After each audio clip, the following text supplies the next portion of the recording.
고린도후서도 이제 3장으로 넘어가게 됩니다. 그래서 계속해서 말씀드리는 것처럼 고린도 전후서를 통해서 우리가 살펴볼 수 있는 내용은 바울이 전하고 있는 하나님의 말씀, 즉 그리스도에 대한 어떤 그런 내용들, 복음의 핵심적인 내용들을 잘 받아들이는 사람도 있는 반면에 그러지 못한 사람들도 있었다라고 했습니다. 그래서 이제 바울이 보낸 편지를 평가할 때에 어쨌거나 이 당시 사람들은 이제 바울의 편지를 받았잖아요. 그러니까 평가를 하는 거죠. 평가를 하면서 이제 내용을 쭉 보면서 한편으로는 바울이 이렇게 참 귀하게 하나님의 사역을 감당하고 있구나, 그리스도의 사도됨의 역할을 잘 감당하고 있구나라고 받아들이는 사람이 있는 반면에 또 어떤 다른 관점으로 좀 잘못 보게 되면 그럼 바울이 자기 자랑을 좀 늘어놓는 거 아닌가? 내가 여기 가서 이런 일을 했고 저기 가서 이런 일을 했고 이런 어떤 평가를 받고 있는 상태였어요. 그거를 바울 스스로도 알고 있었습니다. 근데 늘 우리는 이제 성경 전체를 보면서 이제 바울을 평가하기보다도 바울의 어떤 그런 사역의 내용과 그의 성품의 내용을 확인해 볼 때 결코 그가 자기 자랑으로 쭉 늘어놓을 인물은 아니라는 겁니다.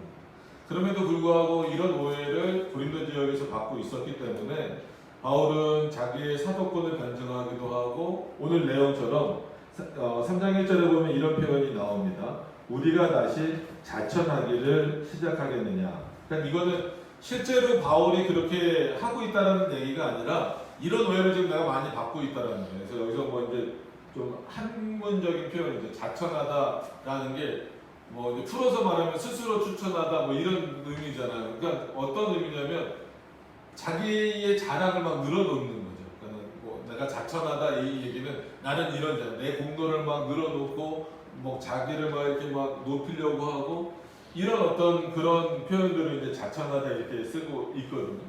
그러니까 바울이 아예 그렇게 쓰는 거예요.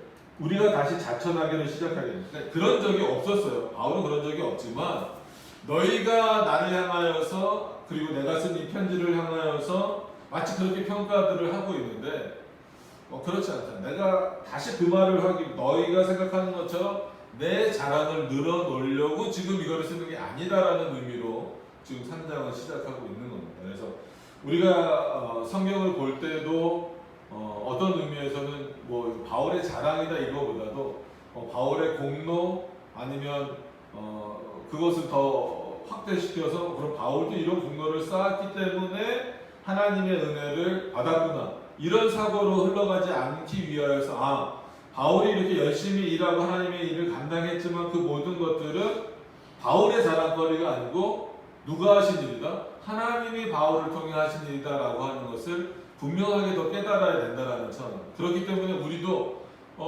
그럴 수 있어요. 이제 예를 들어서 오늘 이제 전도지랑 이제 전도용품 이제 좀 샘플을 보여드렸잖아요. 그거 보면 이제 교회 소개란에 보면 제 소개도 좀 어쩔 수 없이 이제 교회를 소개하다 보면 있습니다. 그럼 누가 이렇게 보면은 이 사람은 이 목사는 여기까지 이렇게 공부하고 그걸 한편으로 보면 자랑이라고 할 수도 있을 거예요.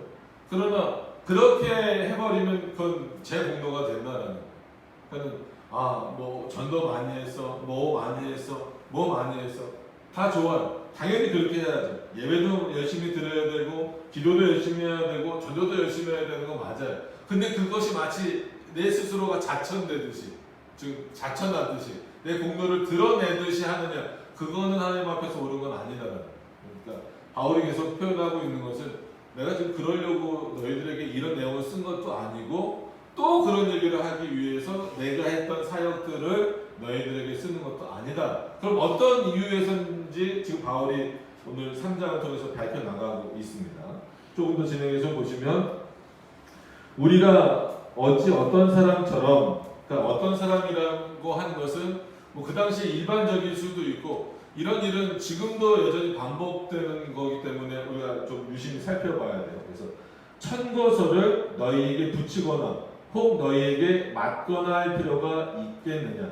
그러니까 여기서 천거서는 지금으로 말하면 추천서 같은 거예요.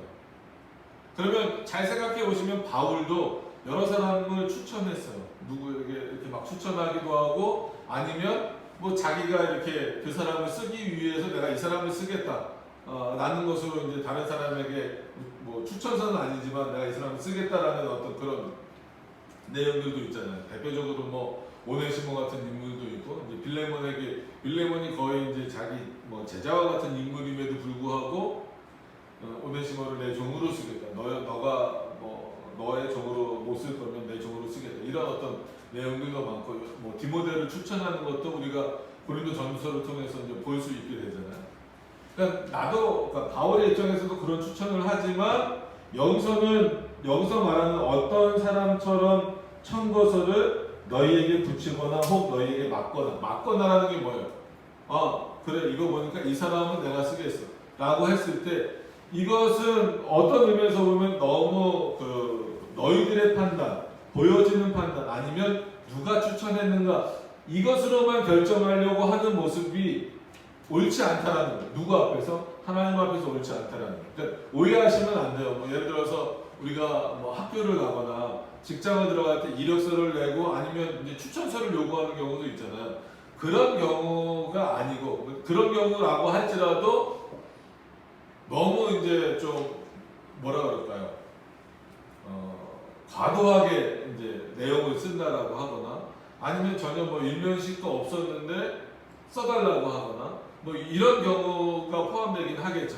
넓은 의미로 보면 그러나 이제 우리 안에서 좀 좁혀보면 하나님의 말씀을 증거하고 또 어떤 그런 사역들을 하는 데 있어서 과연 인간의 추천이 너희들에게 있어서 얼마만큼의 효력이 있겠느냐라고 하는 거예요. 그것이 진정한 효력이 아니라 하나님이 이 사람을 세우셨는가 세우지 않으셨는가가 중요하다라고 하는 거예요. 왜냐하면 특히나 신학교 가려면 목사님들의 추천이 있어야 됩니다. 저도 추천을 받아서 갔고 저도 이제 여러 명을 추천을 해준 경험을 갖고 있는데 그랬을 때 참 어떨 때는 어려운 경우가 있어요. 평상시에 전혀 모르는데 어떤 인맥을 통해서 이 사람 좀 추천을 해달라고 하는 경우도 있고 아니면 또 이 사람은 아닌 것 같은데 하는데 와서 약간 좀 이렇게 때를 쓰듯이 추천서를 써달라고 하는 경우도 있고 그럴 때 참 곤란스럽죠. 그런 모습을 아마 바울도 겪었을 것이고 많이 봤을 거라는 거예요. 그리고 고린도 지역에 이미 그런 일들이 많이 있었고 계속 말씀드리지만 거기는 이제 무역의 도시고 또 여러 문화들이 겹치고 막 이러다 보니까 외형적으로는 문화적이나 경제적인 면에서 굉장히 많이 성장을 했다는 거죠. 그래서 이런 추천서들이 어떤 면에서는 지금처럼 많이 필요했을 거라는 거예요. 그러니까 그 권위를 누구에게 두냐면 마치 누가 아니 그 지역의 뭐 지금으로 말하면 유지라고 그러죠. 그런 사람에게 추천을 받는 것 아니면 자기네들끼리 이제 이거를 인정해 줄 거냐 말 거냐에 대한 그 결과물을 내는 거죠. 그랬을 때 다시 바꿔서 말하면 왜 이 당시 사람들이 바울을 그리스도의 사도로 인정하지도 못하고 어떻게 보면 그의 말을 잘 듣지도 않는 이유 중에 하나가 뭘까요? 말 그대로 이런 천거서, 이런 추천서 같은 게 없는 거예요. 우리가 왜 바울의 말을 들어야 되지? 어떤 권위 있는 사람의 천거서나 추천서가 있거나 아니면 정말 12 제자들처럼 그런 예수님의 어떤 제자가 됐다라고 하는 눈에 보이거나 이런 확실한 증거가 있으면 좋은데 이런 어떤 말 그대로 이런 첨거서도 없이 또 우리가 인정도 안 했는데 그의 말을 하나님의 말씀으로 들어야 되느냐 이게 그 당시에 어떤 분위기였다라고 말씀을 드렸잖아요. 그러니까 바울이 지금 그거에 대해서 말하고 있는 거예요. 그러니까 일반적인 추천서 자체를 무시하는 건 절대 아닙니다. 이 말씀을 보시고 오해하시면 안 돼요. 일반적인 어떤 그런 추천서들이 아니라 하나님의 말씀을 듣고 받아들이는 데 있어서 누구의 추천이 더 중요하냐는 그리스도, 그러니까 바울에게 있어서 여러 번 우리가 반복되는 표현이지만 하나님이 그를 세우셨다라는 게 중요합니까? 아니면 누구를 통해서 그가 사도가 됐다라는 그 추천서가 더 중요합니까? 어떻게 보면 지금 우리가 볼 때는 누구로부터 추천을 받았다, 누가 인정했다라고 하는 것이 더 권위가 있을 수 있어요. 그러나 그 권위보다 더 높은 권위는 누구에게로부터 나올 수밖에 없어요? 하나님으로부터 나올 수밖에 없다는 거예요. 그러니까 지금도 마찬가지예요. 모든 권위는 누구로부터 주어지는 거냐면 하나님으로부터 주어지는 거예요. 그래서 여러분들이 성도로서의 권위를 가지시라라고 말씀하시는 것도 뭐 반석들교회 다닙니다. 아니면 뭐 어디 있습니다.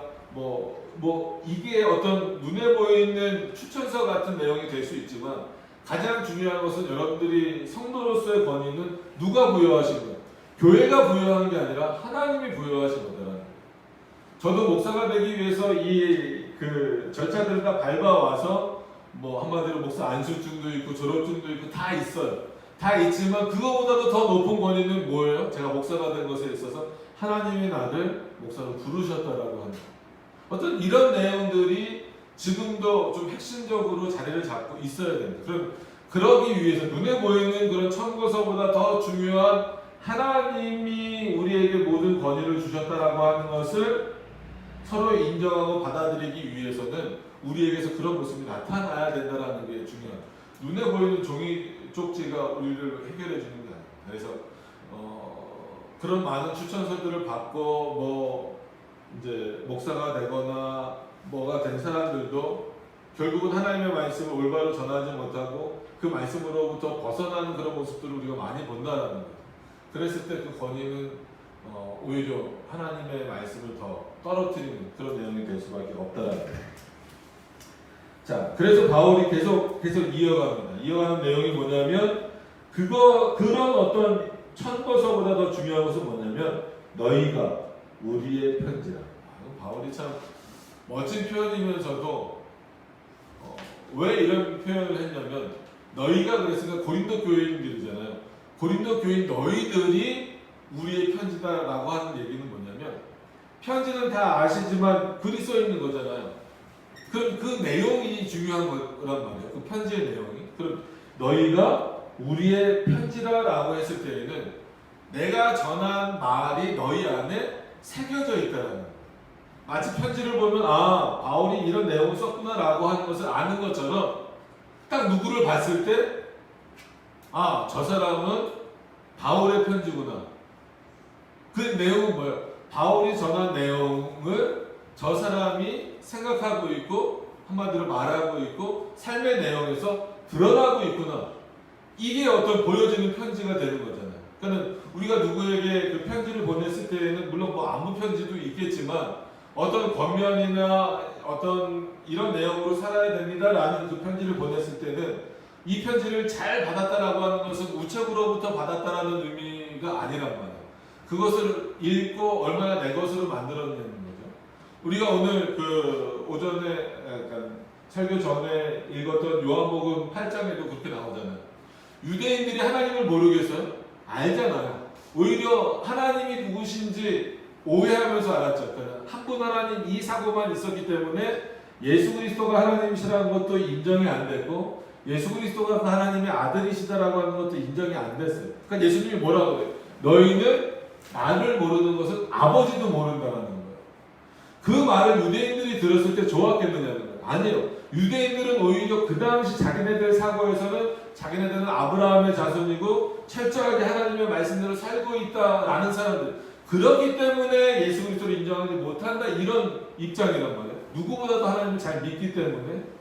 근데 그렇게 살고 있는 모습을 향하여서 예수님은 뭐라고 해요? 그렇게 아는 것은 누구를 모르는 것이다? 아버지, 즉 하나님을 모르는 것이다. 그 말씀을 들어서 오늘 이 말씀으로 예를 들면 너희가 우리 편지다라고 했을 때에는 실제로 이 편지 고린도 전후서의 편지 내용을 종이로 써 있는 편지 내용을 고린도 교인들이 받았잖아요. 그랬으면 그 받은 내용을 가지고 살아가라는 거예요. 그래야 너희가 바울의 편지로서 더 나아가서 그리스도의 편지로서 삶의 내용이 보여지는 건데 너희는 종이로 써져 있는 편지는 받았지만 그것이 너희 마음 가운데 심겨져 있지 않다라는 거예요. 근데 그 내용을 하기 이전에 바울은 딱 전제를 하는 거예요. 너희는 우리의 편지다. 이 말 한마디로 해서 너희가 어떻게 살아야 되는가를 분명하게 말하고 있는 거예요. 그러니까 아직은 연약하고 부족한 모습이 있어도 우리는 서로에게 그렇게 해야 된다는 거예요. 그러니까 우리가 성도 간에 서로 교제를 나누고 이렇게 할 때도 당신은 성도입니다. 그리스도 안에서 우리는 자녀 되었습니다. 그리스도 안에서 우리는 한 지체입니다. 이렇게 말할 수 있는 것은 우리가 막 판단해서 저 사람은 아직 좀 부족해. 저 사람은 이런 면이 부족해. 이런 거 찾기 시작하면 형제, 자매, 뭐 그리스도 안에서의 자녀 이렇게 불러줄 사람이 없어요. 자기가 잘못된 것보다 다른 사람이 잘못된 것만 먼저 찾는 게 보통 사람들의 습성이잖아요. 근데 바울은 이들의 잘못을 지적하기도 하면서 또 뭐라고 말하냐면 그럼에도 불구하고 너희는 나의 편지다라고 합니다. 더 진행하시면서 보면 보세요. 너희가 우리의 편지다. 우리 마음에 썼고. 참 표현이 멋지죠. 편지는 어디다 쓰는 거냐면 종이에다 쓰는 거잖아요. 근데 마음에 썼다라는. 그 마음에 썼다라고 하는 것은 어떤 의미인가요? 바울이 내가 너희를 잊지 않고 있다. 멀리 떨어져 있지만 고린도 지역에서 일어나는 일들을 늘 신경 쓰고 있고 늘 그 문제에 대해서 기도하고 있고 늘 애쓰고 있다라고 하는 거예요. 마음에 썼고 못 사람이 알고 읽는다라는 거예요. 실제로 눈으로 편지를 읽는 모습이 아니라 바울이 지금 하고 있는 그런 여러 가지 전하는 내용이나 그의 행동이나를 보면서 바울은 고린도 교회를 얼마나 사랑하는가 그리고 얼마나 그리스도를 사랑하는가에 대해서 보여진다라는 거예요.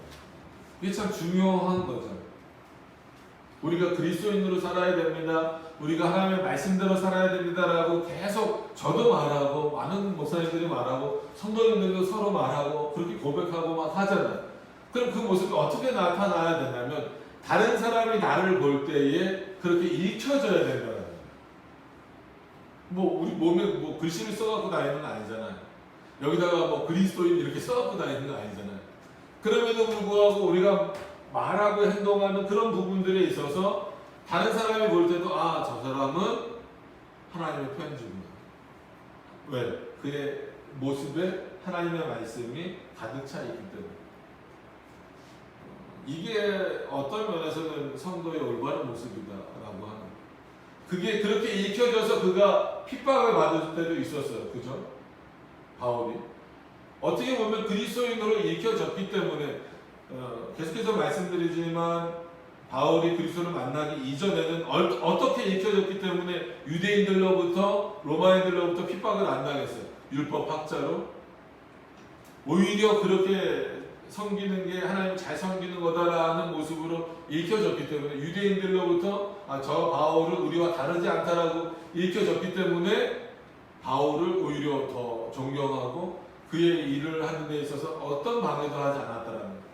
그러다 그가 다메섹 도상에서 그리스도를 만나고 사도의 일을 본격적으로 감당하기 시작했을 때에는 똑같은 바울이에요. 뭐 우리가 이제 일명 표현하기는 뭐 예수님을 만나기 전에는 그의 이름이 사울이었다가 뭐 만난 이후에는 바울이다.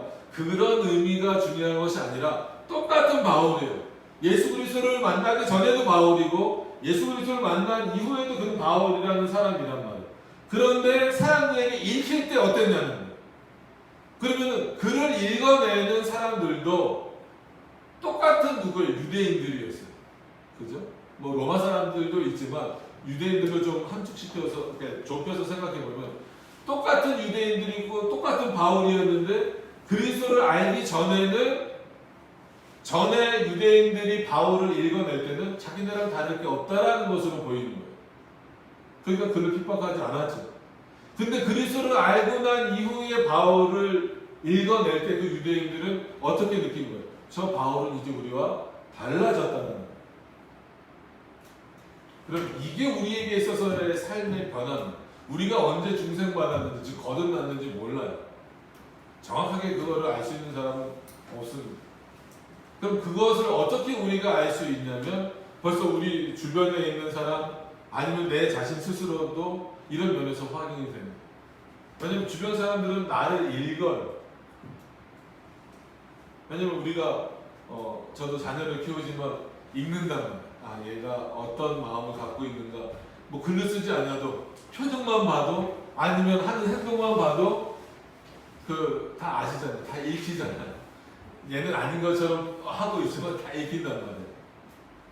그것과 똑같다는 거예요. 바울도 마찬가지. 그래서 너희가 우리의 편지라 우리 마음에 썼고 그 사람이 알고 읽는 바다. 그러면서 3절에 더 중요하고 핵심적인 내용들로 들어갑니다. 너희는 우리로 말미암아 나타난 그리스도의 편지. 여기서 주체를 확 바꿔버려요. 물론 그 전에도 주체가 바울 자신으로 왔다라는 의미는 아니지만 바울은 뭐라고 말하냐면 이 말씀의 권위, 즉 고린도 이제 전후서로 나눠져 있지만 고린도서의 권위를 누구에게 돌리냐면 하나님에게, 그리스도에게 돌리고 있다라는 거예요. 그래서 지금 글쓴이는 누구냐면 내가 아니라 예수 그리스도다.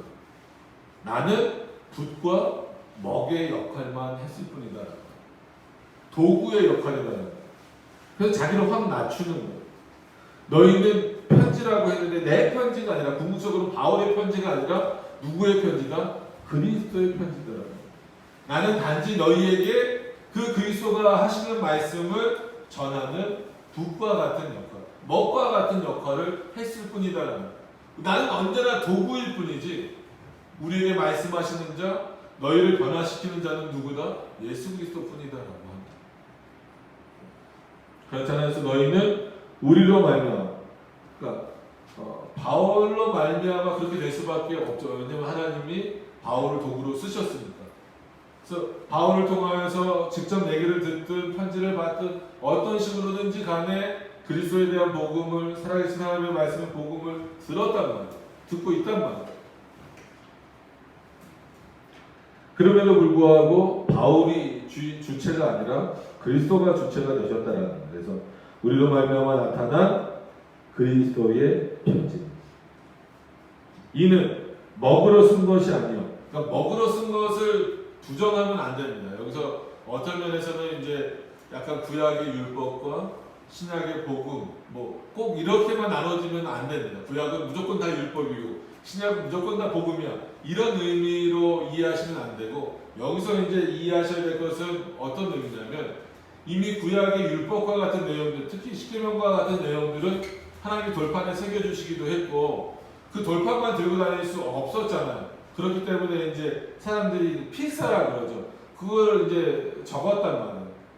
그러니까 실제 종이나 아니면 양의 가죽이나 아니면 그렇게 진짜 보통 파피루스라고 부르는 그런데 이렇게 많이 기록이 되어 있는데 그렇게만 쓴 것은 아니다라는 거예요. 왜냐하면 사람 그거 갖고만 있으면 뭐 하냐는 거예요. 지금으로 얘기하면 성경만 들고 있으면 뭐 하냐는 거예요. 성경만 들고 있으면 아무런 의미가 없고 그 성경의 말씀이 우리 안에서 살아 운동력 있게 움직여야 된다는 거예요. 그래 바울은 지금 그 얘기를 하는 거예요. 이는 먹으로 쓴 것이 아니요 오직 살아계신 하나님의 영으로 하는 것입니다. 성령께서 너희 안에서 주셨다라는 거예요. 그래서 마치 먹과 하나님의 영이신 성령을 비유하듯이 먹으로 써서 너희들에게 알려주듯이 하나님의 영, 즉 성령 하나님께서 너희 마음 가운데 써주셨다. 그거를 좀 기억하라는 거예요. 하나님의 영으로 한 것이며 또 돌비에 쓴 것이 아니에요. 그죠? 모세의 율법 그러면 벌써 우리는 뭐가 생각납니까? 시내산에서 그가 받은 십계명. 하나님이 어디다 새겨주셨어요? 돌에다 새겨주셨잖아요. 단순히 돌에다가만 새겨준 것이 아니고 너의 육의 신비에 새겨주셨다는 거예요. 우리 몸에 새겨주셨다는 거예요. 근데 지금 어디 찾아봐도 우리 몸에 새겨져 있지 않잖아요. 그 의미는 뭐겠어요?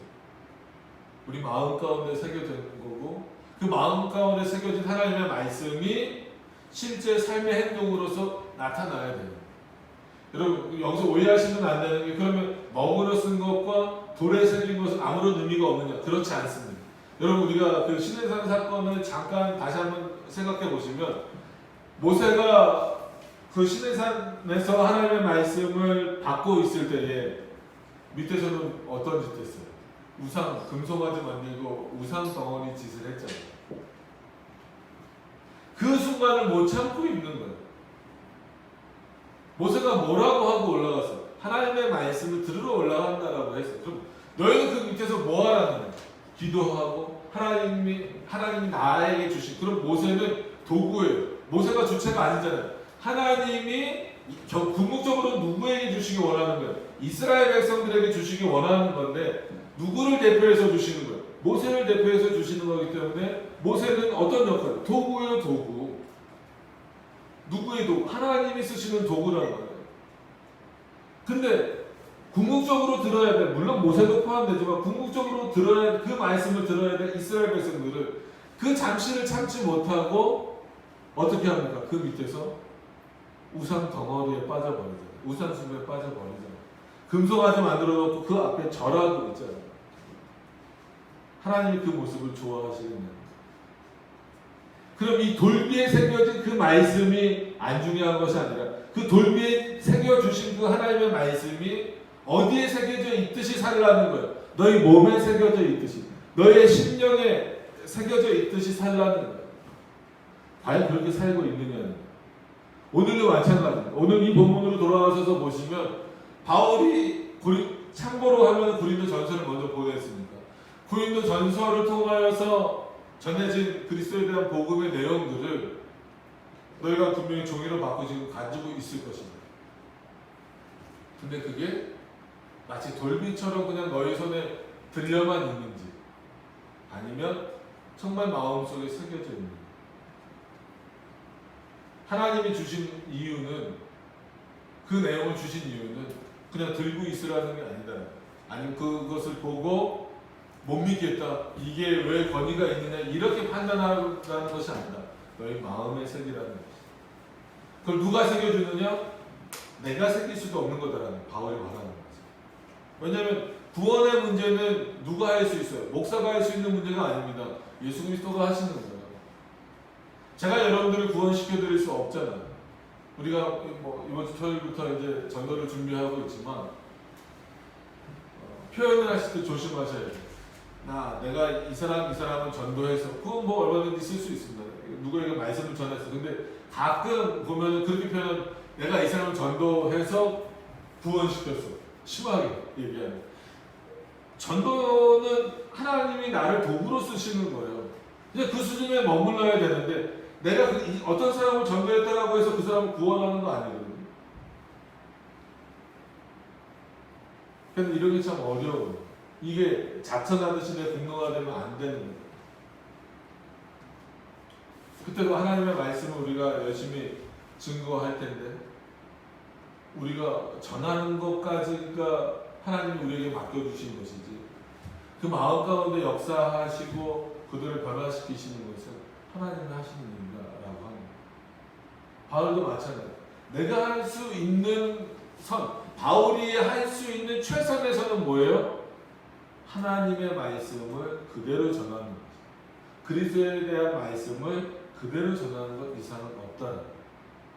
오늘도 말하자면 분명히 바울은 먹으로 썼어요. 실제 먹으로 쓸 수밖에 없죠. 붓으로 쓸 수밖에 없죠. 그러나 이 편지가 전달되어서 너희 마음 가운데 새겨지는 것은 내 역할이 아니라 누가 하시는 일이다? 성령께서 하시는 일이다. 그런 차원에서 바울은 뭐라? 나는 믿는다라는 거예요. 누가 역사하실 것을? 하나님께서 역사하실 것을. 이게 바울의 믿음이에요. 내가 전했기 때문에 너희는 믿어야지. 왜 내가 전했는데 너희 안 믿어? 이게 아니라는 거예요. 너희가 믿든지 안 믿든지 나는 나에게 주어진, 하나님이 나에게 맡기신 일을 열심히 할 뿐이고 그 결과는 하나님이 역사하실 거다. 반드시 하나님이 역사하실 거다라고 하는 것을 바울은 믿고 있는다. 그게 참된 믿음이라. 솔직한 얘기로 우리가 이제 3주 동안 뭐 전도하려고 하지만 지금 이런 시기에 참 교회가 여러 가지 면에서 또 핍박도 받고 또 혼란을 겪고 있는 이런 시기에 전도하는데 지금 우리의 기대감은 과연 누가 오겠느냐 이런 생각이, 오히려 여기는 안 먹으면 다행이다 이런 마음이지만 그렇다라고 해서 이 일을 멈출 수 없는 거잖아요. 그럼 어떤 기대감을 가지고 나가시겠어요? 우리가 그래도 이렇게 열심히 준비했으니까, 또 뭐 했으니까, 기도로 준비했으니까 뭔가 결과가 있겠지. 이런 차원보다도 그냥 하나님이 어느 때이든지 한마디로 때를 얻든지 못 얻든지 열심히 그리스도의 말씀을 증거하는 게 우리들의 사명이고 하나님 우리를 그렇게 도구로 쓰시길 원한다라고 하면 우리 그냥 그 일에서 멈추는 거예요. 그 다음에는 하나님 반드시 역사하실 것을 기대하는 것, 거기에 소망을 둬야 된다는 것. 그런 차원에서 오늘 이 3절의 내용처럼 그리스도의 말씀이 우리 마음 가운데 온전히 새겨지는 자들로 살아가셨으면 좋겠습니다. 그래서 제목도 그렇게 정했잖아요. 물론 지금 제가 억지로 정한 의미도 있지만 그리스도의 편지인 성도 이렇게 정했습니다. 우리가 과연 어떻게 살아야 할 것인가에 대한 문제를 솔직히 늘 고민하잖아요. 고민할 때 세상에서는 그 여러 고민들이 그래서 뭐 윤리학도 나오고 철학도 나오지만 우리는 그 고민에 대한 답을 솔직히 가지고 있어요. 하나님의 말씀을 가지고 있는데 그것을 답으로 여기지 않다 보니까 계속해서 고민거리가 생기는 거예요. 어떻게 살아야 할까요? 답은 여기 있습니다. 하나님의 말씀대로 살아요. 4절을 넘어가서 보시면 우리가 그리스도로 말미암아, 여기서 이제 중보자 그리스도를 표현하는 거예요. 우리가 그리스도로 말미암아 하나님을 향하여 이와 같이 이 같은 확신이 있습니다. 즉 너희 안에 하나님의 말씀이 새겨졌다라고 하는 확신은 누구로부터 오는 거예요? 하나님으로부터 오는 거예요. 이 정도 전했으니까 이 정도 내용이니까 이 정도는 이해하겠지, 이 정도는 깨닫고 살겠지 라는 내 개인적인 판단이 아니라는 거예요. 어떤 마음이에요? 그리스도로 말미암아 늘 역사하십니다. 우리가 하나님께로 갈 수 있는 것, 우리가 중보자 그리스도 하는 이유가 뭡니까? 우리가 하나님께로 갈 수 있는 길은 누구를 통하여 가는 길밖에 없다라는 거예요. 그리스도를 통하여 가는 길밖에 없다라는 거예요. 그렇기 때문에 그 그리스도로 말미암아 이루어진 이 모든 사역이기 때문에 하나님이 이와 같이 역사하실 것임을 믿는다라는 거예요. 그럼 이 믿음이 없이는 바울이 어떻게 그 모든 길을 헤쳐나갈 수 있었겠어요? 그냥 바울의 모습을 보면 참 대단하잖아요. 근데 그렇게 그가 그 대단한 일을 할 수 있었던 것은 어떤 믿음이 있었기 때문에 그래요? 그리스도로 말미암아 그 모든 일들이 이루어질 것을 믿고 있었기 때문에 그래요. 자신의 능력이 아니라는 거예요. 누가 봐도 우리가 보기에는 바울의 능력인 것 같고 바울의 담대함인 것 같고 또 여러 결과물들을 보면 참 바울의 어떤 그 공로로 돌릴 만한 내용들이 많이 있지만 바울 스스로는 그거를 부정한다는 거예요. 내가 한 것이 아니다라는 거예요. 누구로 말미암아 한 것이다? 그리스도로 말미암아. 이게 언제나 바울의 사고 속에 있는 거예요. 근데 많은 사람들이 바울의 글을 보면서도 여전히 자신의 공로를 드러내려고 하는 거예요. 어떻게 보면 안민양주의 더 나아가서는 어떤 천주교적인 사고들을 우리가 아직 벗겨내지 못하는 결과들이 거기서 바울의 글을 보면서도 그렇게 나옵니다. 왜냐하면 5절 말씀, 오늘 본문으로서 마지막 절입니다. 5절 말씀에 보면 왜 내가 그렇게 생각하냐면 그러니까 이거를 오해하는 경우도 생길 수 있잖아요. 내가 너희에게 편지를 보냈고 이 편지가 너희에게 전해졌으면 하나님이 분명히 너희들에게 역사하실 것이다. 난 그걸 믿는다. 그거를 또 사람들이 오해해서 너만 잘났냐 이렇게 나올 수 있다라는 거예요. 그렇기 때문에 바울이 한 번 더 말합니다. 그래서 이 5절은 물론 하나님의 말씀 다 중요하고 이제 한 구절 한 구절 우리가 놓칠 수는 없지만 이 5절의 내용이 그런 차원에서 우리의 신앙을 점검하고 또 다시 한번 재정립하고 하는 데 있어서 굉장히 중요한 표현입니다. 한번 또 보시면 우리가 무슨 일을 하든지 우리는 많은 일을 할 수밖에 없습니다. 물론 여기서는 복음을 전하는 일이죠. 그러나 조금 폭넓게 이해해보면 우리 삶 전체를 생각할 수 있습니다.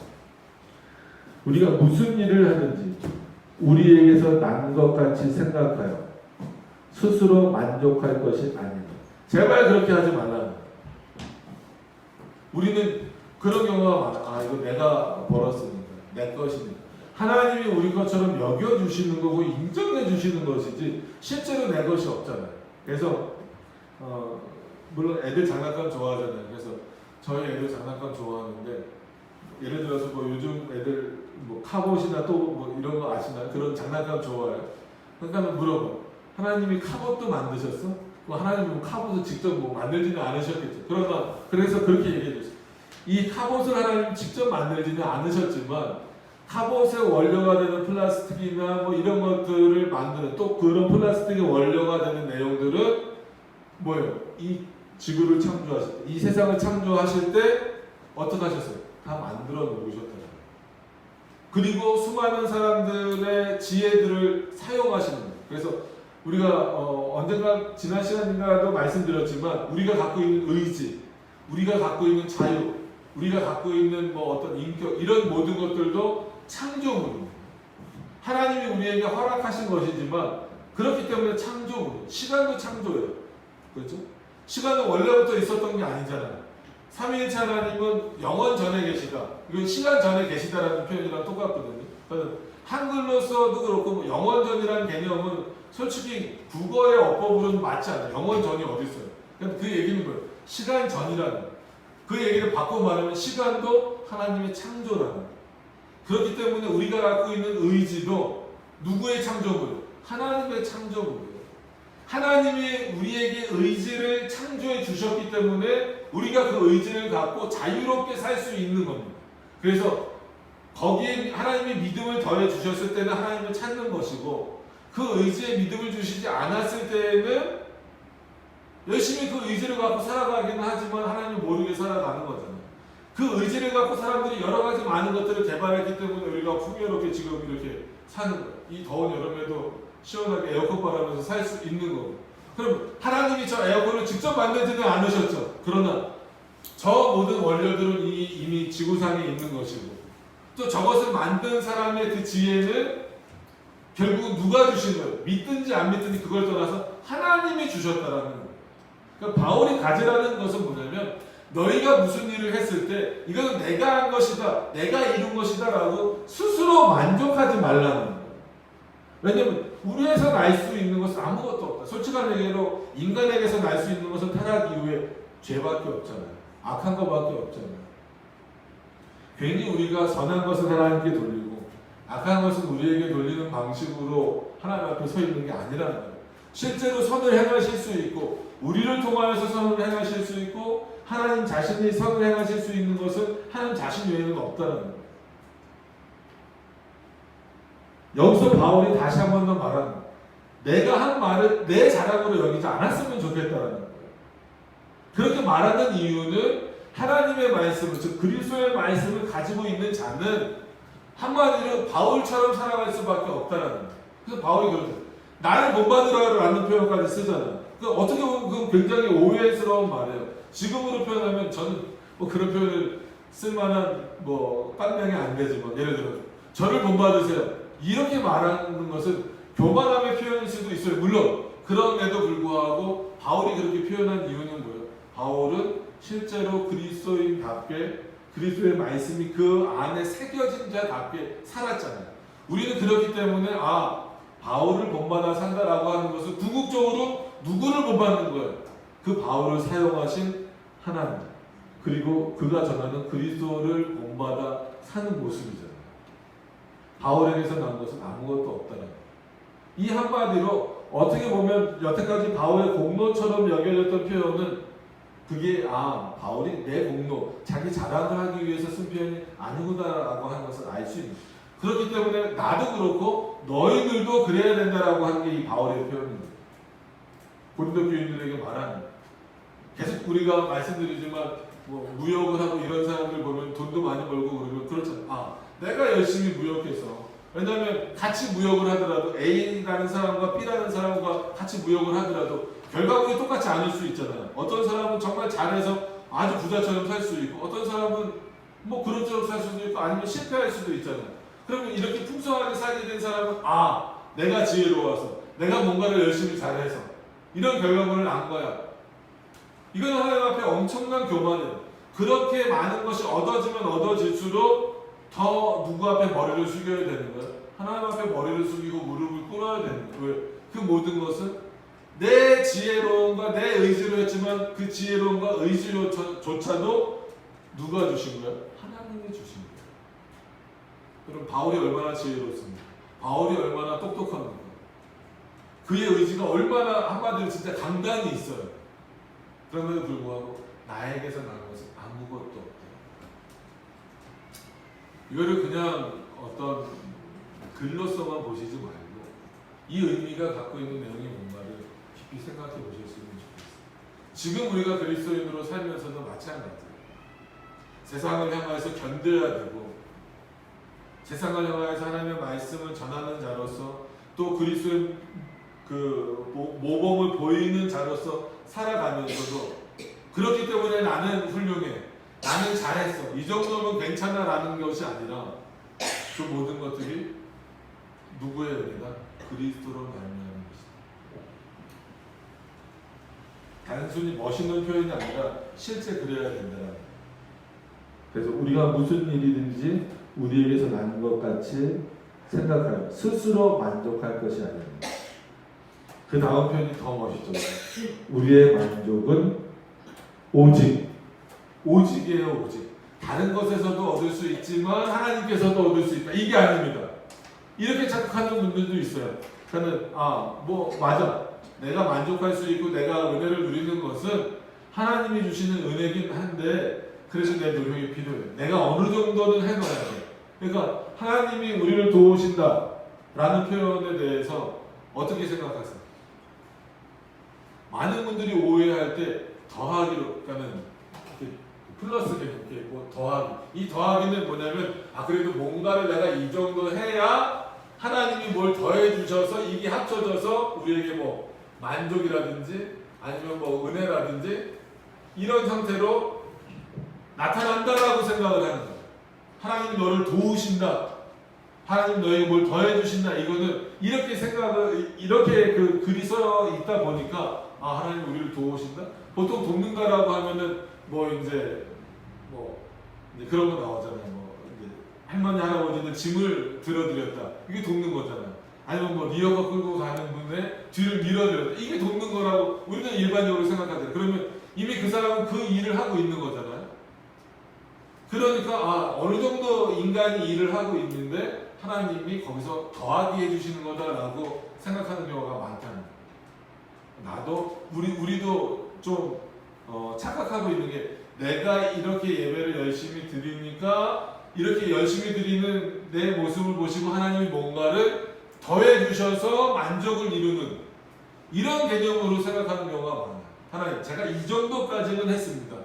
제가 그래도 이 정도까지는 했는데 이 이후에는 하나님 좀 도와주셔야 될 것 같습니다.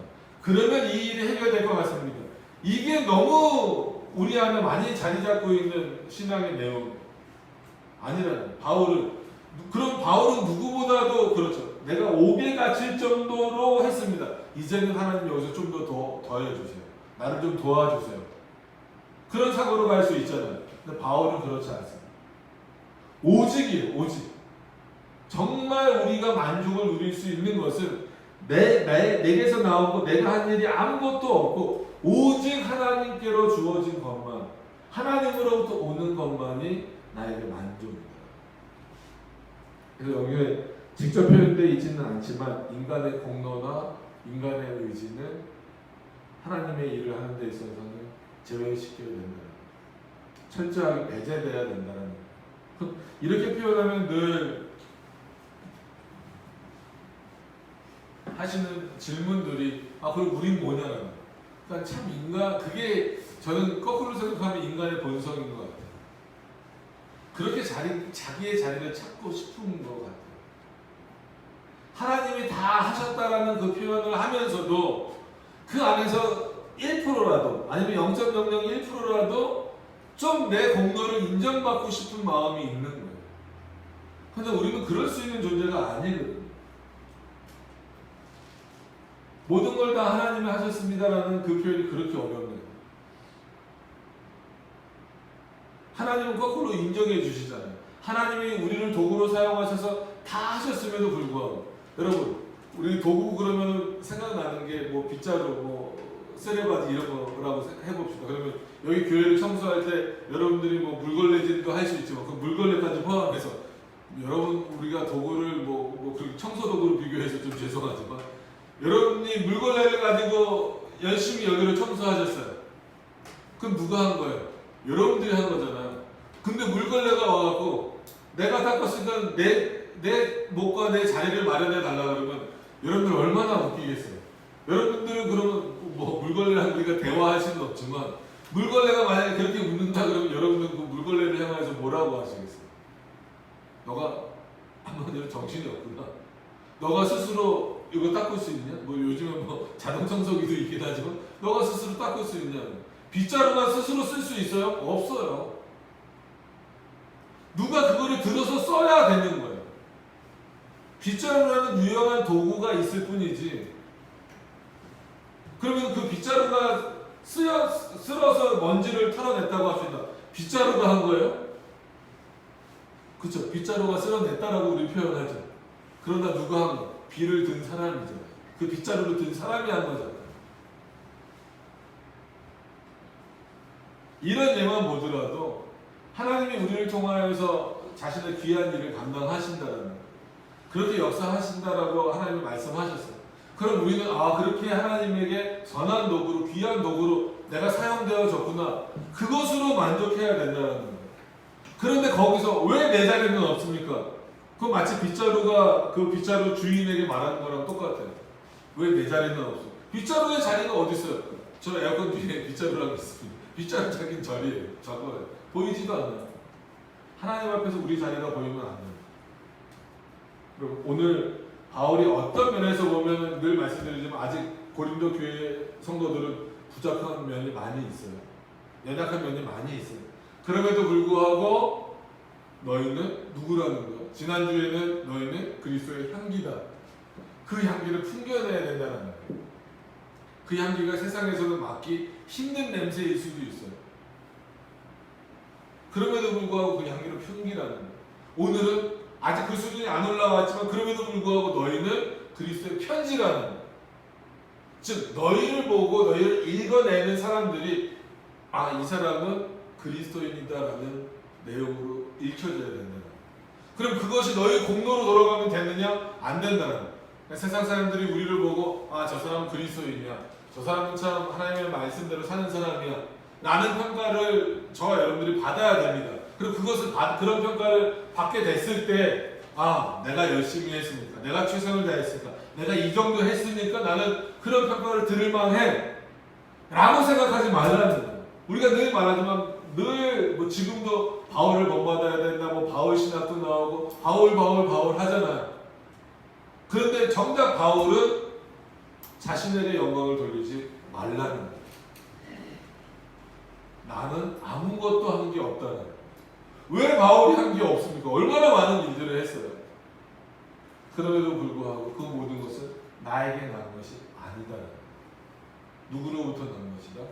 그리스도로 말미암아 하나님으로부터 난 것이다. 그래서 나에게 있어서의 만족은 그리스도를 알기 전보다 그리스도를 알고 난 이후에 그를 전함으로 인하여서 하나님으로부터 오는 만족이 최고의 만족입니다. 여러분들은 어떤 만족을 원하십니까? 세상에서 얻을 수 있는 만족거리다라고 하는 것은 진짜 죽을 때 우리가 다 두고 가요. 그죠? 이건 어느 종교에서는 다 말하는 얘기긴 하지만 다 두고 갑니다. 좋은 집, 좋은 차 타고 싶지만 좋은 집 사셨어도 우리가 죽으면 그 명이 자식으로 넘어가든 다른 사람으로 넘어갑니다. 차도 마찬가지고 옷을 죽은 사람 옷을 입지도 않겠지만 뭐든 마찬가지. 우리가 하나님 앞에 가는 데 있어서 이 세상 것에서 우리가 만족을 누린다라고 할 만한 것들 중에서 가져갈 게 아무것도 없어요. 그럼 여기서 누릴 수 있는 만족은 거기서 찾으시면 안 됩니다. 세상 것에서 찾으시면 안 됩니다. 하나님이 우리에게 주시는 것에서 찾을 수 있어요. 그러니까 세상 일에 열심을 내시지 말라는 의미가 아니라 그 모든 것들이 누가 허락하신 것이다. 궁극적으로 하나님이 허락하신 것이다.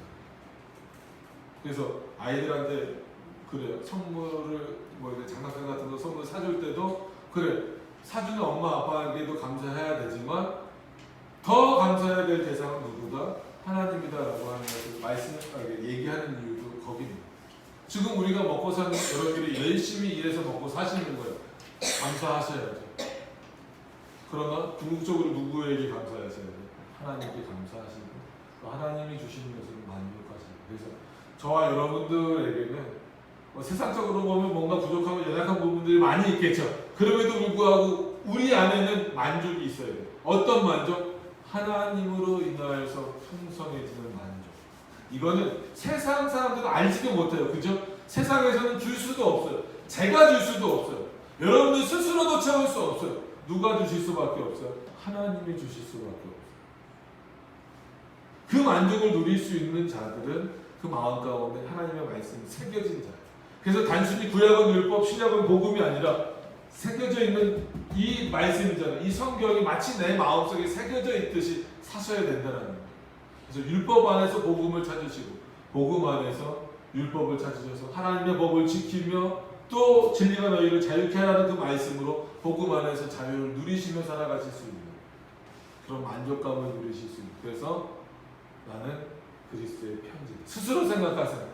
아, 나는 부족한데 연약한데. 맞아요. 그렇기 때문에 내 자신을 더 살펴봐야 돼요. 내가 정말 그리스도의 편지로 살아가고 있는가? 편지로서 우리 교회 표어처럼 말하고 있는가? 생각하고 있는가? 내가 행동하고 있는가? 그리고 그렇게 생각할 때마다 내 부족함을 고쳐갈 수밖에 없는 거예요. 그래서 루터가 표현한 대로 우리는 날마다 고침마다 가는 의인이다. 아, 멋있잖아요. 이런 표현. 루터보다 제가 먼저 했으면 좋았을 텐데. 이렇게 말하면 이게 이제 또 제 공로가 되는 거예요. 이런 생각을 버리라는 거예요.